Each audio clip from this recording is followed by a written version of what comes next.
안녕하세요. 공설팅입니다. 드디어 25년 포스코 생산기술제 하반기 공채가 시작되었습니다. 매년 8월 마지막 주나 9월 첫 주에 진행했는데 올해는 조금 빠르게 채용을 시작했습니다. 포스코는 공채 시즌의 신호탄 같은 역할을 해요. 매년 상반기든 하반기든 포스코 채용이 종료되면 그 후로 다른 기업들의 공채가 우르르 쏟아집니다. 여러분, 지금 기아랑 일정이 겹쳐서 조금 지치시더라도 힘을 내서 최대한 많이 지원해 보셔야 합니다. 올해는 경기가 좋지 않아서 전체적으로 채용이 적은 편이에요. 이럴 때 내가 어느 수준의 기업에 합격하는지, 어느 산업에서 서류를 통과하는지 살펴봐야 혹여 최종 불합격을 하더라도 내년에 전략적으로 지원하실 수 있습니다. 그럼 시간이 부족하니까 빠르게 포스코 채용 분석을 들어가 볼게요. 우리가 자소서를 쓰기 전에 항상 뭐부터 해야 될까요? 바로 기업과 직무 분석입니다. 영상에서는 잘 다루지 않던 내용이지만 오늘만큼은 화끈하게 공개해 볼게요. 일단 저는 2019년부터 2022년까지 포스코 생산기술직으로 재직했었고 당시에 인사팀 건의로 취업특강을 겸업했었어요. 제가 지도했던 분이 제 부서 직속 후배로 입사하기도 했습니다. 현재는 생산직 전문 취업 멘토로 활동하고 있어요. 과거 상반기 채용 때는 포스코에 6분을 첨삭드렸는데 그중 5분이 합격을 했습니다. 그만큼 포스코의 한정에서는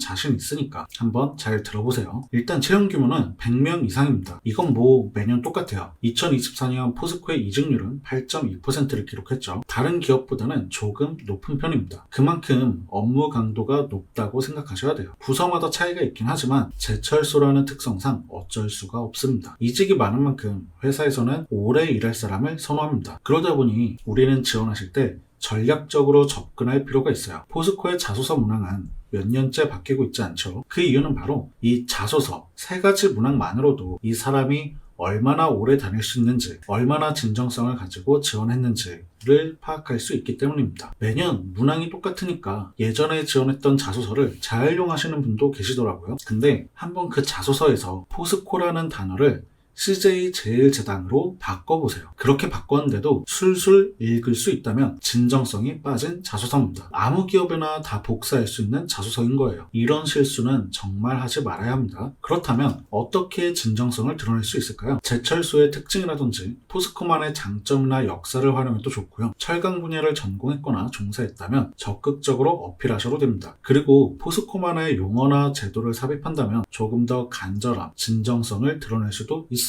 지금까지는 기업 분석을 간략하게 말씀드렸고요. 직무 내용도 한번 살펴볼게요. 일단 운전 직무는 4조 2교대 방식으로 운영되는데 각 공정별로 업무 환경이 많이 달라요. 특히 제선이나 제강 같은 앞공정, 그리고 냉연이나 도금 같은 후공정의 환경은 아예 다릅니다. 많은 분들이 제철소라고 해서 다 뜨거운 쇳물만 다룬다고 생각하시는데 공정마다 업무가 다릅니다. 그러니 채용 공고에 명시되어 있는 생산설비 운전이라는 측면에서 접근하신다면 좀 더 포괄적인 어필이 가능합니다. 정비 직무는 아침 8시부터 오후 5시까지 근무해요. 그런데 정비에는 돌발이란 게 있습니다. 이 돌발이 뭐냐면 오후 5시 이후에 설비가 고장났을 때 누군가 수리를 해야겠죠. 이때 정비 직원들이 회사로 긴급하게 복귀해서 설비를 수리하는 게 돌발 시스템입니다. 밤중이나 새벽에도 출근할 수 있어요. 그러다 보니 현장에서는 항상 인력이 부족한 상황입니다. 이렇게만 보면 굉장히 피곤한 업무처럼 보일 수 있어요. 하지만 취업을 준비하는 우리에게는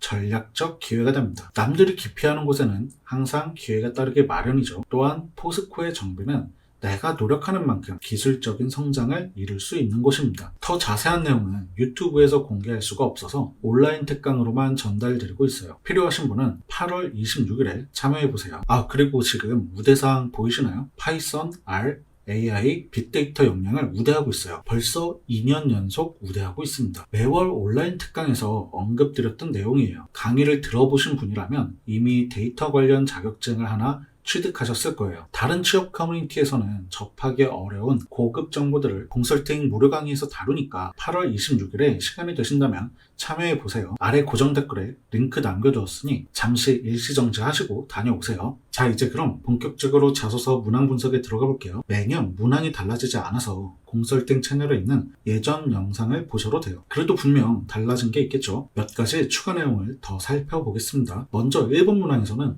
포스코 생산기술직에 지원하게 된 동기 및 입사 후 달성하고자 하는 목표에 대해 기입해 주십시오 라고 묻고 있어요. 일단 올해 상반기 합격 자소서와 불합격 자소서를 비교해보면 뚜렷하게 드러나는 차이점이 하나 있습니다. 바로 주제 표현력이에요. 저는 첨삭을 할 때 고수하는 원칙이 하나 있는데요. 각 문항에 반드시 한 가지 주제만 담고 있어요. 이건 어느 기업에 지원하시든 절대 불변의 법칙이니까 여러분도 명심하세요. 포스코 역시 일본 문항에 한 가지 주제가 필요해요. 불합격 자소서들은 너무 여러 가지 주제를 담았거나 주제 자체가 없는 경우도 있었어요. 그런데 합격 자소서에는 한 가지 주제가 아주 선명하게 드러났습니다. 그러니 첫 번째 문항만큼은 작성하시기 전에 지원 동기 땡땡 해놓고 한 문장으로 정의해 보세요. 그 한 문장을 가지고 지원 동기 내용을 늘리면 됩니다. 예를 들어서 제철소를 견학했는데 뜨거운 열정이 느껴졌다 라고 정의하셨다면 포스코는 구체적으로 어떤 열정을 지닌 기업인지, 그리고 나는 어떤 열정을 지녔는지, 또 앞으로 어떻게 열정을 이어나갈 것인지를 서술하시면 돼요. 이렇게 자소서는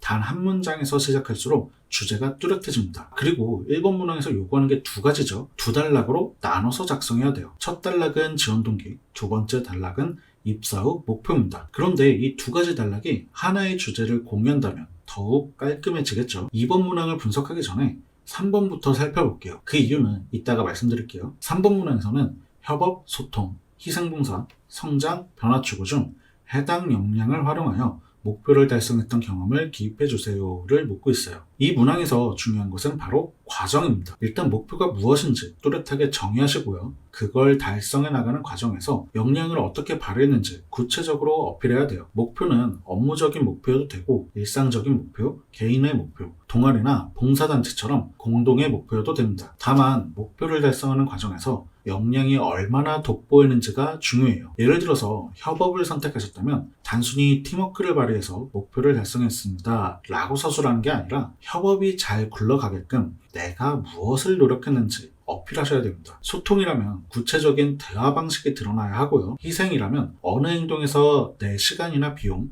체력이 더 지불되었는지가 나타나야 됩니다. 또 성장과 변화 추구는 내가 목표를 왜 결심하게 되었고 어떤 난관들을 극복해서 달성했는지가 충분히 드러나야 합니다. 자소서에 이런 구체적인 경험이 없다면 그 누구도 여러분의 이야기에 공감할 수가 없어요. 또 여러분 본인도 역량을 제대로 어필하지 못한 게 되고요. 그러니 반드시 과정을 구체적으로 적으셔야 합니다. 글자 수가 괜히 700자나 있는 게 아니에요. 구체적으로 적는 건 아주 쉽습니다. 우리는 어릴 때부터 6하 원칙이라는 걸 배웠습니다. 누가, 언제, 어디서, 무엇을, 어떻게, 왜. 자소서를 쓰기 전에 3번 문항에 들어갈 에피소드를 6하 원칙으로 답변해 보세요. 그것만으로도 훨씬 작성하기가 쉬워집니다. 이제 스킵했던 2번 문항을 볼게요. 본인의 지원 분야에서 근무할 시 가장 필요하다고 생각하는 역량은 무엇인지, 해당 역량을 향상시키기 위해 어떠한 노력을 기울였는지 기입해주세요 라고 묻고 있어요. 여기서 한 가지 유의할 게 있습니다. 바로 3번 문항에서 어필한 역량을 사용하시면 안 돼요. 3번과 똑같은 역량을 내세운다면 남들은 강점을 3개나 어필하는데 나는 2개밖에 어필하지 못하는 거예요. 참 멍청한 일이 됩니다. 그래서 3번 문항을 먼저 분석드렸어요. 실제로 자소서를 작성하실 때도 1번, 그 다음 3번,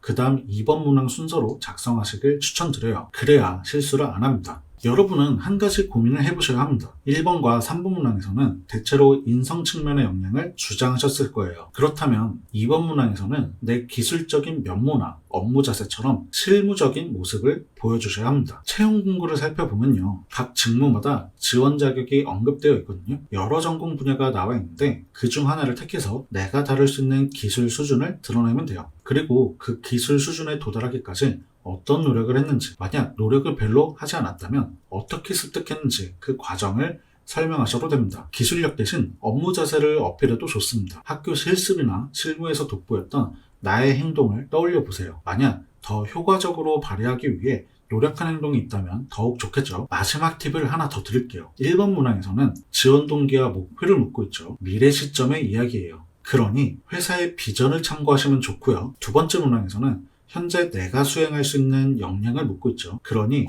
회사의 움직임이 되는 전략을 참고하시면 좋아요. 세 번째 문항에서는 아무리 봐도 인생관이나 가치관을 묻고 있죠. 그러니 회사의 핵심 가치를 참고하시면 조금 더 포스코와 결이 맞는 사람으로 돋보일 거예요. 이렇게 포스코 자소서 분석까지 마쳤는데요. 조금 더 자세한 정보를 듣고 싶거나 앞으로 쏟아질 하반기 채용을 열심히 준비하실 분들이라면 오늘 8월 26일 무료 특강을 놓치지 마세요. 지금까지 생산직 기술직 취업 멘토 공설팅이었습니다. 감사합니다.